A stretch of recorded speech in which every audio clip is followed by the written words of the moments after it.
କାଲି ମୁଁ ଆମ ଘରକୁ ଆସିଛି ତ ଖାଇ ପିଇ ରାତିରେ ଶୋଇପଡ଼ିଥିଲି। ଉଠିକି ଦେଖେ ତ 3:30 ବାଜେ। ଶୀଘ୍ର ଶୀଘ୍ର ଉଠିକିନି ଗାଧେଇ ପାଧେଇ ରେଡ଼ି ହେଇଗଲି।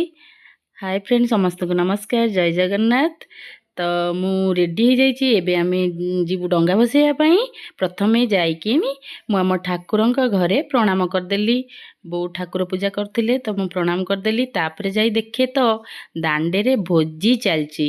ତ ସମସ୍ତେ ମିଶିକିନି କ୍ଷୀରି ଅନ୍ଧାରରେ କରିବାରେ ଲାଗିଛନ୍ତି। ତ ତାଙ୍କୁ ଟିକେ ମୁଁ ଦେଖିକି ଅନ୍ଧାରରେ କ'ଣ କରୁଛ ସବୁ ଦେଖିଲି। ତ ଛୋଟ ଛୁଆମାନେ ବି ଉଠି ସାରିଲେଣି, ବଡ଼ ଛୁଆମାନେ ବି ସମସ୍ତେ ଉଠି ସାରିଲେଣି। ଦାଣ୍ଡର ଦୃଶ୍ୟ ଆମର ରାତି ଠିକ୍ 4ଟା ହେବ, କେତେ ସୁନ୍ଦର ଦେଖାଯାଉଛି। ତାପରେ ମୁଁ ଉଠିକିନି ମୁର୍ଜ ପକେଇଦେଲି। ମୁର୍ଜ ପକେଇବାର ଥିଲା ତ ମୁର୍ଜ ପକେଇଦେଲି। ତାପରେ ଆମେ ଚାଲିଲୁ ମନ୍ଦିର। ସମସ୍ତେ ସାଙ୍ଗ ହେଇକିନି ମନ୍ଦିର ଚାଲିଲୁ। ଚାଲ ଦେଖେଇବି ବାଟରେ କେତେ ସୁନ୍ଦର ସୁନ୍ଦର ଦୃଶ୍ୟ ଅଛି। କାହିଁକି ନା ଭୋର ସକାଳର ସୁନ୍ଦର ଦୃଶ୍ୟଟି ବହୁତ ଭଲ ଲାଗେ। ବାଟରେ ସମସ୍ତେ ମୁର୍ଜ ପକାଉଥିଲେ। ଆଉ ଇଏ ହେଲା ଜଣେ ଫୁଲ ଚୋରଣୀ। ସେ ଜାଣିନାହାନ୍ତି ଆଉ ସକାଳ ହେଲାଣି, ଆଙ୍କୁଡ଼ି ଧରି ଚାଲିଲେ ଫୁଲ ଚୋରି କରିବାକୁ। କହିଲେ କ'ଣ ଭିଡ଼ିଓ କରୁଛୁ? ତ ଏଠି ସମସ୍ତେ ମୁର୍ଜ ପକାଉଥିଲେ। ଛୋଟ ଝିଅଟି ପକାଉଥିଲା, ଏଠି ବି ଗୋଟେ ଝିଅ ପକାଉଥିଲା। ଆମ ଗାଁର ଦୃଶ୍ୟ ଏମିତି, ସମସ୍ତେ ପଞ୍ଚୁକରେ ନିଜ ନିଜ ଦାଣ୍ଡ ପୁରା ଭର୍ତ୍ତି କରିକିନି ମୁର୍ଜ ପକାନ୍ତି। ରଙ୍ଗୋଲିରେ ସଜେଇ ଦିଅନ୍ତି ଦାଣ୍ଡକୁ। ଏଠି ଆସି ଦେଖେ ତ ଆମ ଗାଁ ପାଖରେ ଗୋଟେ ଗାଁ, ସେଠି ଗୋଟେ ଭୋଜି ଚାଲିଥିଲା। ସେ କାର୍ତ୍ତିକ ପୂର୍ଣ୍ଣିମା ଦିନ ପ୍ରତିବର୍ଷ ଭୋଜି କରନ୍ତି। ଆଉ ଯିଏ ସେଇପଟ ଦେଇ ମନ୍ଦିରକୁ ଯାଆନ୍ତି ସମସ୍ତଙ୍କୁ ବାଧ୍ୟ କରି ଡାକନ୍ତି ଖାଇବା ପାଇଁ।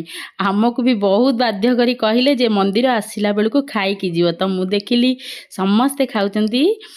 ଆଉ ମୁଁ ଦେଖିଲି କ'ଣ ଭୋଜି ହେଇଛି ଟିକେ ଦେଖିଲି।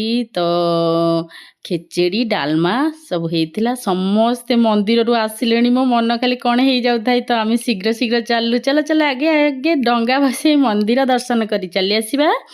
ଚାଲୁ ଆମେ ମନ୍ଦିରକୁ। ଦେଖନ୍ତୁ ଆମ ମାନେ ଶୀତ ସକାଳର କେତେ ସୁନ୍ଦର ଦୃଶ୍ୟ। କୁହୁଡ଼ି ଟୋଟାଲ ଛାଡ଼ିନି, ବହୁତ ସୁନ୍ଦର। ଗାଁର ଦୃଶ୍ୟ ଏଇଭଳି। ଗାଁର ଦୃଶ୍ୟ କିଛି ନିଆରା। ତ ମନ୍ଦିରରେ ଆମେ ପହଞ୍ଚି ଯାଇଥିଲୁ। ମନ୍ଦିରରେ ବହୁତ ଭିଡ଼, ଝାଞ୍ଜ କୀର୍ତ୍ତନ ଚାଲୁଥାଏ। ତାପରେ ଆମେ ଡଙ୍ଗା ଭସେଇ ଦେଲୁ। ମୁଁ ମନ୍ଦିର ଚାରିପଟ ଯାକ ବୁଲି ଆସିଲି। ଗଣେଶ, କାର୍ତ୍ତିକ, ମା ପାର୍ବତୀଙ୍କୁ ଦର୍ଶନ କରିକିନି ଆମେ ଚାଲି ଆସିଲୁ। ତାପରେ ଠାକୁରଙ୍କୁ ଟିକେ ଦୀପ ଲଗାଇ ଦେଇଥିଲୁ। କାହିଁକିନା ସେଦିନ ଭିଡ଼ ଯୋଗୁଁ ବାହାରେ ଦୀପ ଲଗା ହେଉଥିଲା। ଦୀପ ଲଗାଇ ଦେଇଥିଲୁ।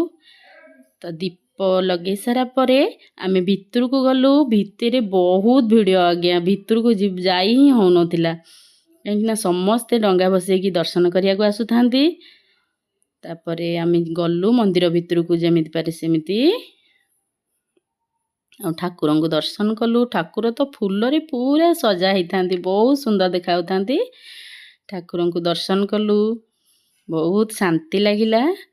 ଇଏ ଆମ ଶାଳେଶ୍ୱର ବାବା, ତ ଇଏ ଆମ ଗ୍ରାମ ଦେବତୀ। ତାପରେ ମନ୍ଦିର ଦର୍ଶନ କରି ଆମେ ମୋ ନାନାର ମୋର ଚାଲି ଆସିଥିଲୁ ମନ୍ଦିରରୁ।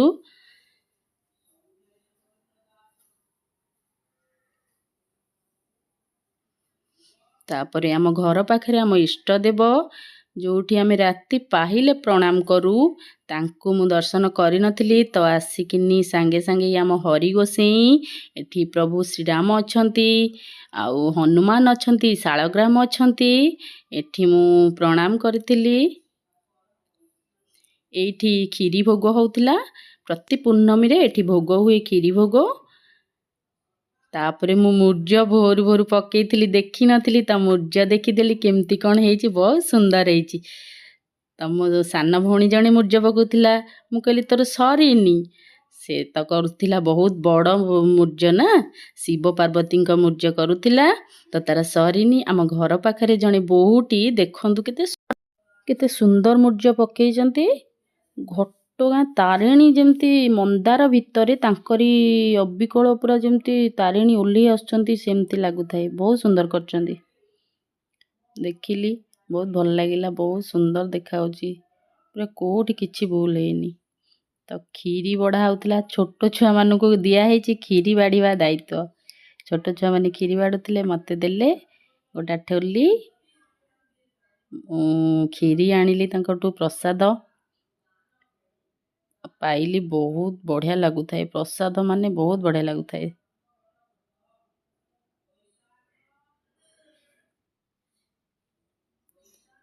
ତ ମୋ ଭିଡ଼ିଓଟି ଯଦି ଆପଣମାନଙ୍କୁ ଭଲ ଲାଗିଥିବ ଲାଇକ୍ କରିବେ, ସେୟାର କରିବେ, କମେଣ୍ଟ କରିବେ, ସବସ୍କ୍ରାଇବ୍ କରିବେ। ରହୁଛି ଜୟ ଜଗନ୍ନାଥ।